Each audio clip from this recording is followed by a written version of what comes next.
This is the Stephen Mansfield Podcast.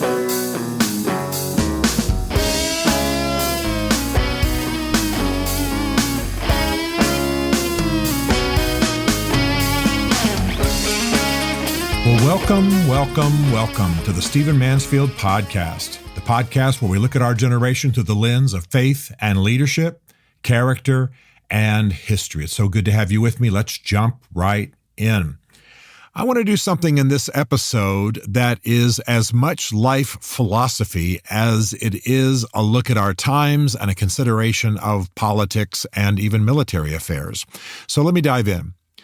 I have been, as many of you know, a pastor for a lot of years. I pastored churches for about 20 years of my life before I transitioned largely into what I'm doing now, where I speak at churches, but I don't pastor one.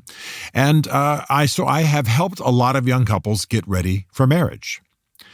Now, I know how young couples come to marriage. The bride has got Bride magazine images of the wedding and Luscious Breath novels images of the actual relationship.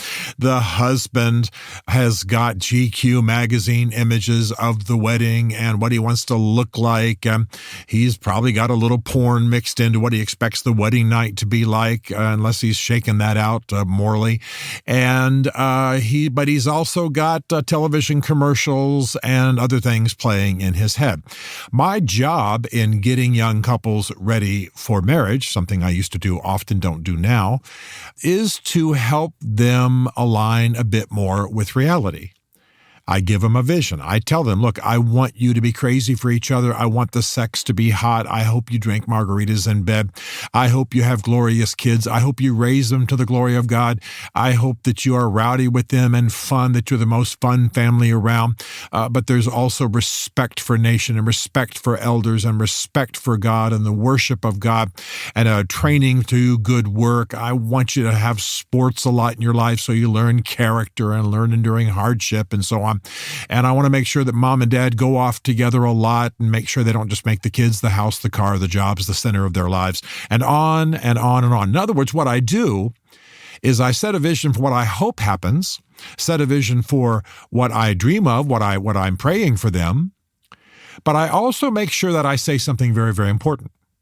And that is that your marriage will take turns and include elements I cannot anticipate now. There is no ideal, there is no one image, there is no perfect marriage form. So you launch with the best help you can. Hopefully you don't get married without good premarital counseling and parental involvement and good models around you. And then you get married and you start building the glorious thing you're hoping for, the romantic, loving, powerful, humorous, prosperous thing you're hoping for. But you are aware, especially in a Christian context, which is the main area, the arena in which I deal, that we live in a fallen world. That we live in a world that has surprises. Good and bad will surprise us. Grace surprises us. Evil surprises us. So things will happen. Somebody's going to sprain an ankle. Crime may happen against you. I hope it doesn't. I pray against it. I even will help you think about how to crime-proof your home. But my point is, evil, difficult things will happen. Not all in-law relationships will be great. Not all neighbors will be happy that you exist. Not everything will go perfectly. Sometimes children die. Sometimes people can't conceive. Sometimes someone steals the bicycle. Sometimes. My point is that what we do in life is we build with the best knowledge that we have. We launch ventures with the best knowledge that we have. But especially in a Christian context, and this in turn feeds conservative philosophy, we know that the world is not perfect. We know that ideal solutions rarely stay ideal. We do the best we can with what we are dealt. We keep our values central. We keep our loves central. We take care of those we are sworn to protect, love, defend, etc. And we build the best that we can. But life will happen. Evil will happen. Sin will happen. Surprises, both good and bad, will happen. Now, why am I starting this way? Because this is not only the wise way to start a marriage, this is not only the wise way for people to think about life, but this is also the wise way to think about public policy and to think about military efforts. And by the way, let's drop back a little bit. One of my great concerns about left-leaning, statist, even communist, control-oriented systems and political visions is that they are utopian. They maintain the ideal of an ideal society. Now, this always involves control. This always involves domination.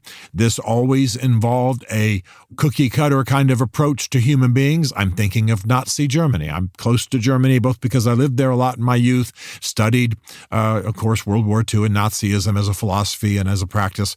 And the fact is that the Nazi vision was this very cookie-cutter, blonde-haired, blue-eyed, no putrefaction of the blood system, kill all the Jews, have a master race. And we would have a master race and a master nation, and it would dominate the world, and we would all goose-step the same way, and we would remove all of those blacks, Jews, homosexuals, gypsies, etc., we would remove them from the face of the earth so they didn't taint the bloodline. And ultimately, had Nazism prevailed, the world would have been blonde-haired, blue-eyed German Nazi. That's where they were heading. Now, of course, you're smart enough not to confuse that with whatever Germans are hoping for today.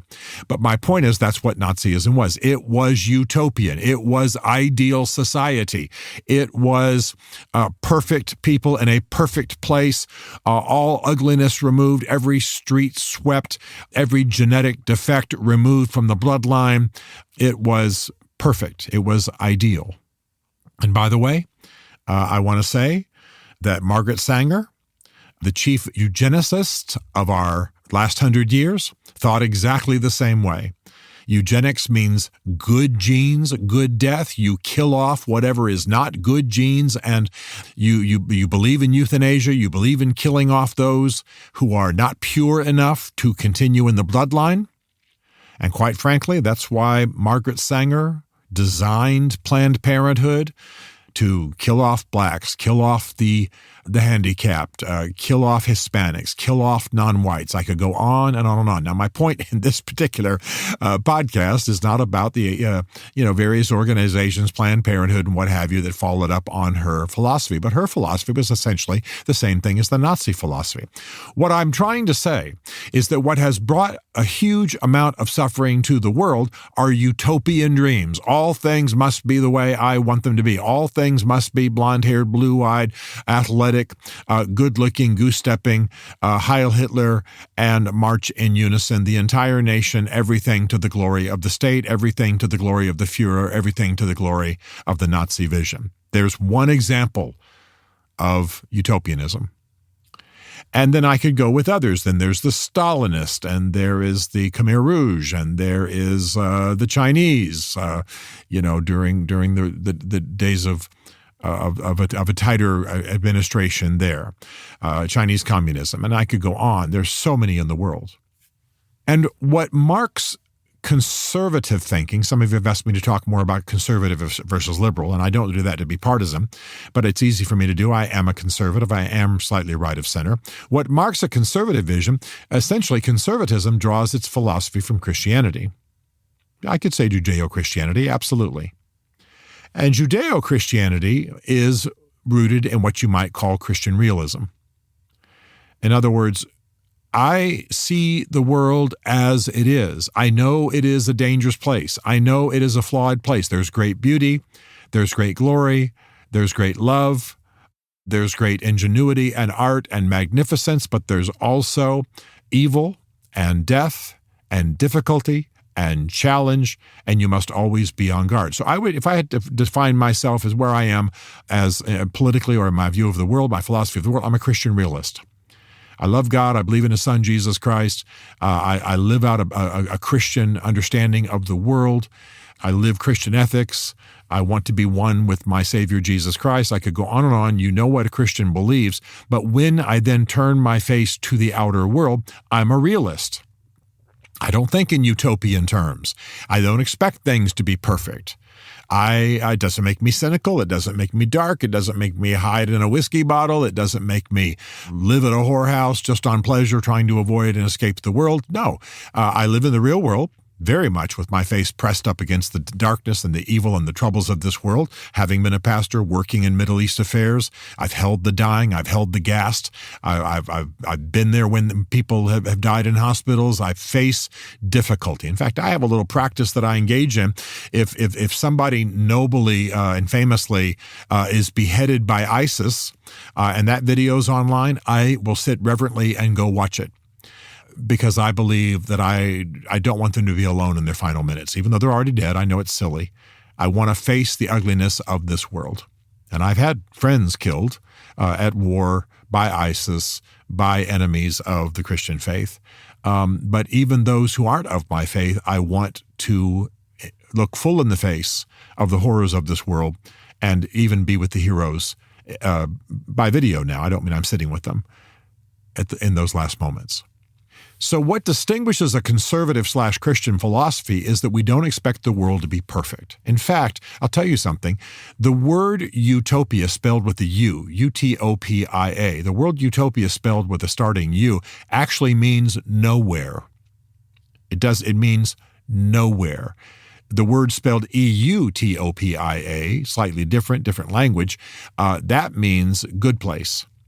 But utopia, Utopia, the word as we often use it in the United States, people think it means ideal place. No, it means nowhere. It literally means nowhere. Look up Utopia. And I like the fact that that is true, and part of the reason is that it causes people like you that I'm talking to have something to hold on to, where I say utopian dreams always result in oppression, they result in perfectionism, they result in disillusionment, they are not real. Good philosophies, good political philosophies, even good leadership of a church, of a business, of a state, of a government, of a theme park, for heaven's sakes. It has to be rooted in reality and the idea that good things will happen, but bad things will also come. When I have led teams, I love the people I lead. I invest in them as best I can. However, I am of the opinion a certain percentage of them are going to be incompetent. A certain percentage of them are not going to make the turn. A certain percentage of them are not really with me, no matter how much they may hug me and say hi when I walk in the morning. Doesn't make me cynical, doesn't make me mad, doesn't hurt my feelings. I just know that the world's bent. Okay, I'm speaking to a room full of 2,000 men at an event in Florida.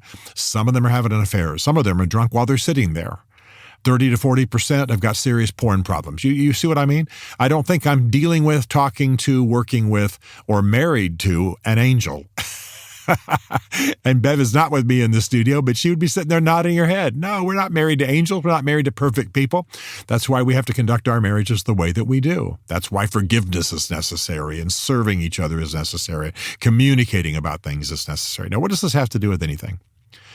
Leftist dreams are utopian. We can have the ideal state of X, California, Missouri, New York, Florida, pick a state. I don't care. I'm not going left or right. I'm not going blue or red. So let's just take the state of Virginia. Can it be ideal? Can it be perfect? Can it be a utopia? No. Even a peaceful, prosperous state is always going to be having to hold evil in check and balance agendas, and it's going to have to deal with some difficulty. You never have a perfect plan. You never have a perfect battle. You never have a perfect war. You never have a perfect public policy. You never have a perfect state. What you can have is more good than evil, but you have to be honest about the reality of evil. And this is where I admire our founding fathers. I know they failed us on some things, but the founding fathers did not expect people to be perfect. They did not expect that, for example, they could say, let's just elect a president who runs everything and he runs it benevolently. No. Presidents get in power, they're going to maybe start becoming power grabbers. So we need a Congress that can check them, and then we need a Supreme Court that can check both of them. You need a division of powers. You need checks and balances going on in the governments. Why? Because people, they're evil, and even if they're not evil, they're incompetent, and then sometimes they can get captured by bad ideas, and sometimes they can go to extremes, and you need more wisdom than one person. Scripture, even the Bible says, in the multitude of counselors there is safety. You don't want one person, one body, one entity, one organization deciding all things. Doesn't mean you want socialism and everybody having an equal opinion, but you certainly don't want one person deciding everything. I'll just tell you straight up, me, Stephen Mansfield, I think I'm a pretty decent, wise, effective guy and well-intentioned. I make mistakes. I can get egotistical. I can get a wrong idea. I can read a book next week and go, hey, let's do this. I'm a good leader. I've led a lot of things well. I'm grateful. I'm not complimenting myself, but I can screw up. So I need other people. I need a board in my organizations. I need my wife. I need friends. I need people more experienced than me. I need attorneys, business directors and accountants all saying, hey, that was a great idea. Let's not do it that way. It's smarter to do it this way. Yeah, great if you want to give that money, but don't give it that way. You don't get the full benefit in terms of your taxes. Or if you give it that way, you're going to ruin that person. You understand what I'm saying? You can have lots of well-intentioned ideas, but that doesn't mean that you should do them without counsel, without a multitude of counselors. And a multitude of counselors, Scripture says, there is safety. So what am I trying to say? When it comes to wars like in Iran now, when it comes to public policy, policies of the left and the right, when it comes to elections, when it comes to people we're electing to office, when it comes to how you lead your company or your family, when it comes to your own marriage, we don't want to be cynical. We don't want to be sitting at our doorway for the rest of our lives with a gun expecting evil to burst in every second. We do want to know that the world is fallen. It's cracked. It's not perfect. It never will be. I have a wife I adore and a marriage that is one of the chief joys of my life, but neither of them are perfect. Am I complaining on the air? No, I'm telling you, you knew that before I even got on here and talked about it. I wouldn't want to be married to anybody else. I love the life we have together. I am one of the happiest men I know in any marriage. Flawed? Yes, because I'm in it. Flawed? Yes, because Bev is just like me, a fallen person, a sinner. Completely unhappy marriage? No, very happy marriage, but happy because we've learned to manage our dark side, our damage, the ways we might interact negatively, like magnets that don't attract each other, et cetera, in certain small areas of our lives. It's just the way it is. So when you think about your life, when you think about your marriage, when you think about how you lead, but because this podcast tends to be a bit more about policy and about military affairs, about international affairs, I want you to bear in mind that utopian dreams are almost always tyrannical dreams, and the philosophies of freedom usually recognize that there will be flaws, there will be surprises, there will be failures, you'll have to recover from stuff. And that kind of, I'll call it Christian realism, that kind of realistic view of the world without being cynical is what has led to the most freedom in the world, the happiest relationships, the happiest people. So whatever you're talking about, and I'm not getting specific because I don't want to get locked down into one particular arena, but if we're talking about the war in Iraq, yeah, you got to launch a war. You got to deal with these evildoers, but it's not going to be perfect, and you're not going to know what the situation is. And when a general says, well, we'll have to get in country and find out what the deal is, he's not necessarily lying to us. He's being a realist. He knows what he's doing.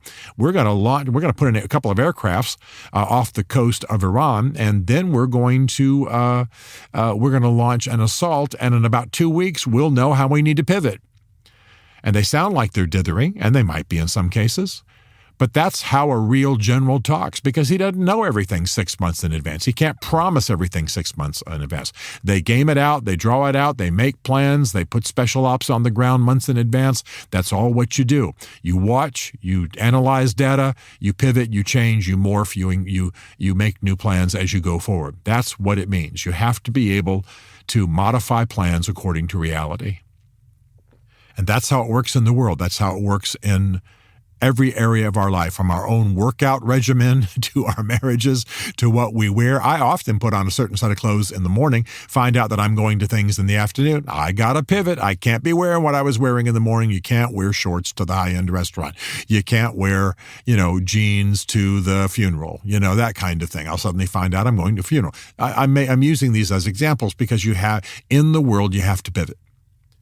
You have to accommodate reality. But you can make a philosophy. You can launch into a marriage. You can launch into parenthood. You can launch a business operation. with a philosophy and a dream, but you're going to have to pivot. You're going to have to do jazz. You're going to have to modify. You're going to have to fix and upgrade as you go. It's just how it goes. One of my favorite images is the way the U.S. Navy, during time of war, will launch a ship. It's not finished yet, but it leaves port. It's going to be finished at sea.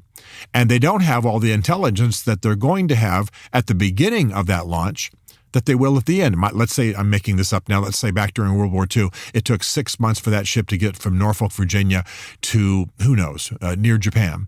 Let's say it took 6 months. It didn't. But during that 6 months, they're getting intelligence and they're modifying the ship according to the new intelligence and the new kind of warfare that they'll face when they actually get to their destination. That's how life is. You morph in motion. And it doesn't wear us out, doesn't mean we can't make plans. But how stupid would it be for an admiral to say, we're going to do this, we're going to do it now, we're not leaving port until we do this?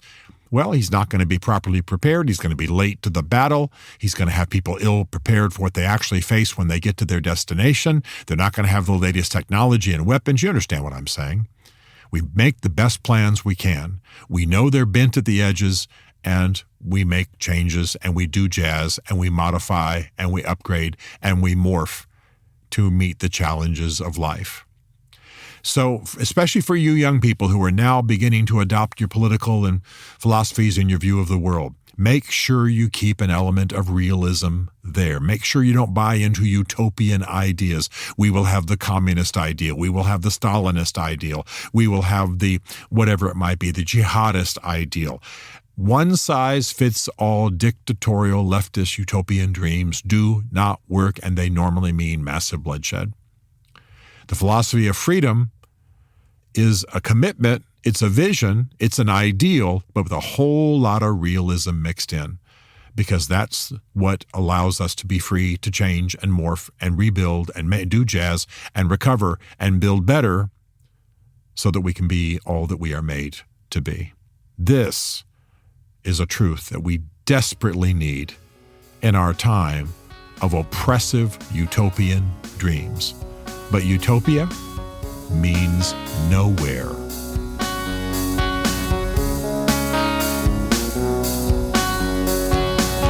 Stephen Mansfield is a New York Times best-selling author, a popular speaker, and a frequent faith and culture commentator in international media.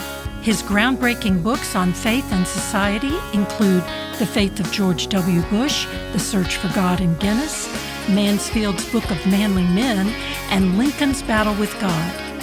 Learn more at stephenmansfield.tv.